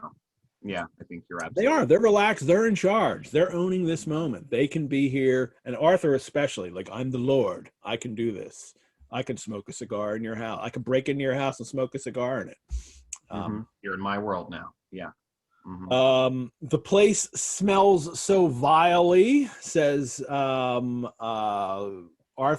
That's why he maybe lit the cigar, is because it smells so vilely. The cigar doesn't smell vilely because cigars are delicious, everyone. So I love all tobacco products.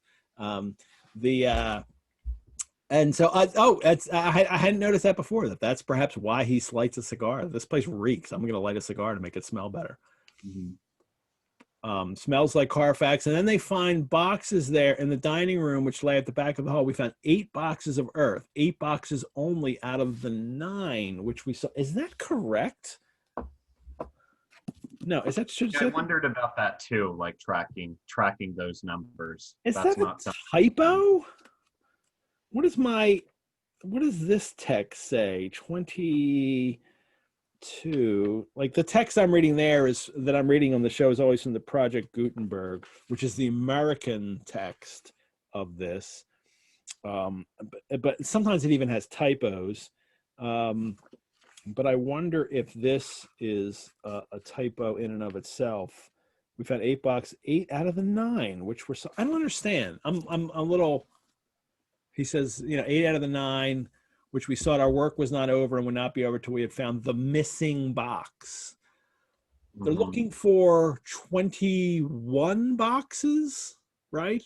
There's 29 still at Carfax. So I think I was confused, and I was hoping that the other annotateds were going to clear that up for me, and nobody mentioned it at all. I know that there's other boxes in the other houses, and then they go and take care of them while they stay here. But those lines right there seem to confuse me. If anybody has a take on that, feel free to put that in the Q&A or the chat, and I will absolutely read that. So, Elizabeth posted the facsimile edition. The pages that I did today were.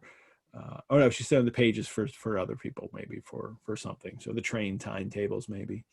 So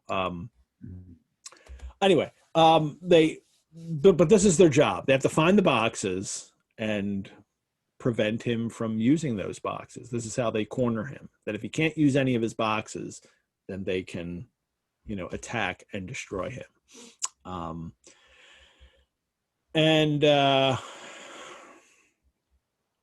They do so.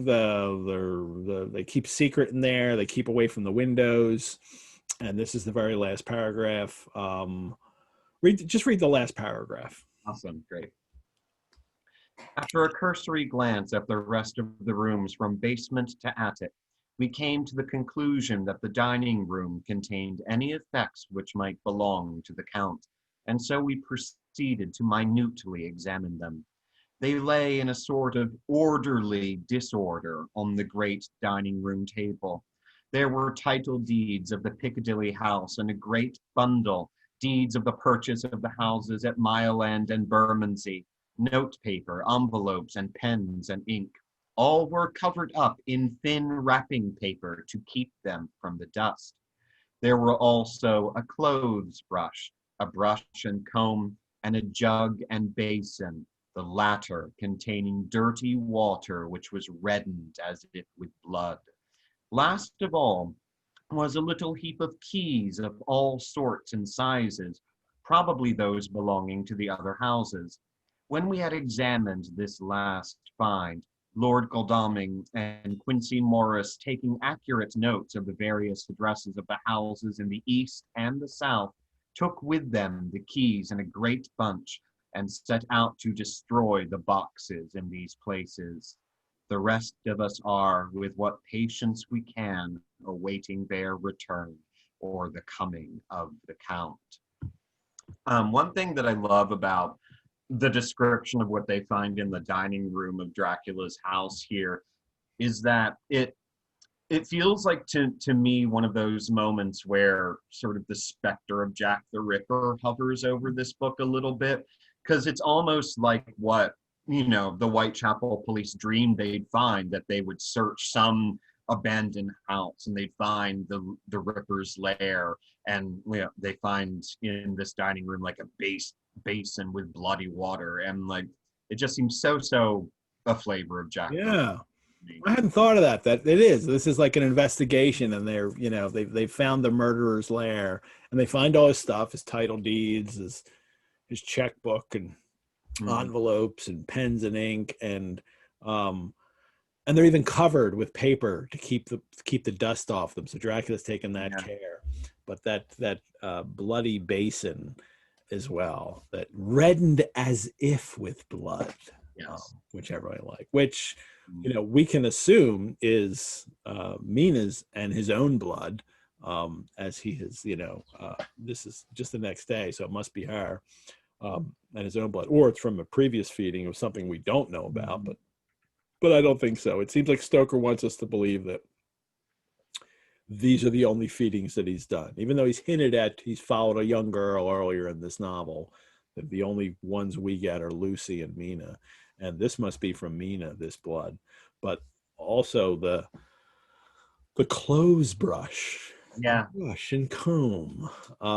Like Dracula's grooming articles are here. Like, it's Dracula's brushing his clothes. And he's doing it himself because he doesn't have a servant.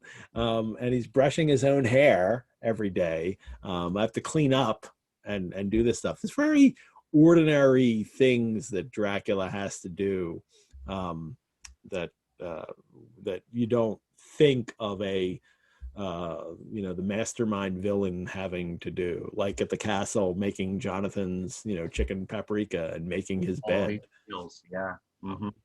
Although, of course, as somebody mentioned, I think that maybe that's what his brides do. Maybe that's what those 3 Dracula brides do. Maybe they have to do all that work. Well, we don't know if they're the brides. Yes, they could be children. They could be sisters, even. They could be, there's, all these different kinds of relations that they could have with him. Yeah. But a little anticlimactic, but still, like to find this evidence at the end of a chapter, I think is pretty good. And especially that very grim image of the bloody water at the end of the chapter. And then it's the awaiting their return or the coming of the Count. So Arthur and Quincy go off with the keys to destroy the boxes in the other places, and Jonathan and Van Helsing are going to wait here. So another chapter, and in record time, and this is a short chapter too, so it was definitely easier to get through. Shorter chapter than we've had in a bit, but we never end this early. I know. I mean, especially after like chapter 21, which there's so much. This chapter has some really, really great moments, as we've talked about. But it is a little bit of like, all right, we're going into a more of a down gear before we rev up again. Yeah.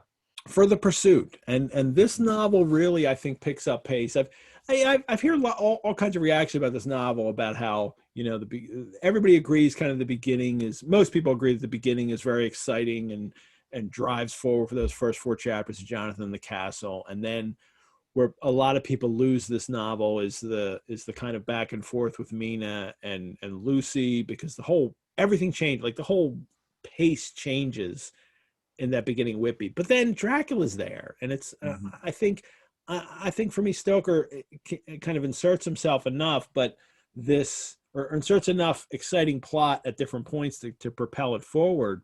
But I find this whole pursuit to be very, exciting and driving. And anytime I've ever read it, I blow through the end. Like I can't stop reading the end of this. That it's the pursuit that we're in now.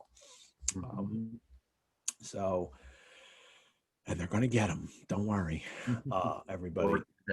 So, Dracuphiles, thank you for tuning in today. We'll post this recording on our website. And if that's how you're watching it, thank you for watching this episode, the recording of this episode. We have a Sundays with Dracula Facebook group that many of you who watch this are on. And I thank you for that, where we continue the conversation. If you have not joined us on Facebook, if you're new to this show, check out the Facebook page. There's a lot of great posts and comments. I will post today about the grave robber. Somebody's even mentioned in the chat they've already ordered the grave robber during the show, which is great. It is absolutely delicious. I encourage you, if you are going to drink, then please be as unholy as possible and get yourself some grave robber. I'm drinking dead people right now, so. 'Tis the season. It is. It's always the season for me to drink dead people. But it is 27 days to Halloween. And don't forget to join me tomorrow night for Mondays with Monday Drac Chat with Dracuphile Jennifer Hartshorn. Remember to register for it ahead of time. Members in Dracula Club only. You can only watch it on Zoom as it airs at 6:30 p.m. Eastern Coast time. No posts after the airing. If you are looking for more virtual engagement, head on over to the Rosenbach website and check out other virtual offerings we have. If you sign up for one of the Dracula, the Enduring Monster presentations that Elizabeth Fuller and I will be doing, I would be more grateful than Mina when the men finally left the house and she could think without their bungling. So, Josh, thank you for joining me today for this chapter. Thank you so much. And this is actually the last time I'm going to be on until our big wrap-up show. Is it? I think I didn't realize that. Oh, man. Well, we've had to shuffle around because Josh O'Neill was going to be on 2 weeks ago, and then he's had something to take care of. So Tucker did his week, and now you're doing, and then he'll be on. So I didn't realize this was your actual last one. Yeah. I'd known that beforehand. Yeah, so I just wanted to say, Ed, thank you so much for asking me to be a part of this. And thank you to everyone who's been watching Sundays with Dracula and in the Facebook group and in the chat. This has been such a joy in a really dark time, and I can't wait to watch the rest of this novel along with y'all and then talk about it again at the end. So thank you all. Good. Yeah, you've been brilliant, Josh. I really appreciate your help with this. And you will be back. Everyone, we're going to have the show's we're going to do the last chapter on November 8th with Sir Christopher Frayling will be special guest. It'll just be myself and him for the final show.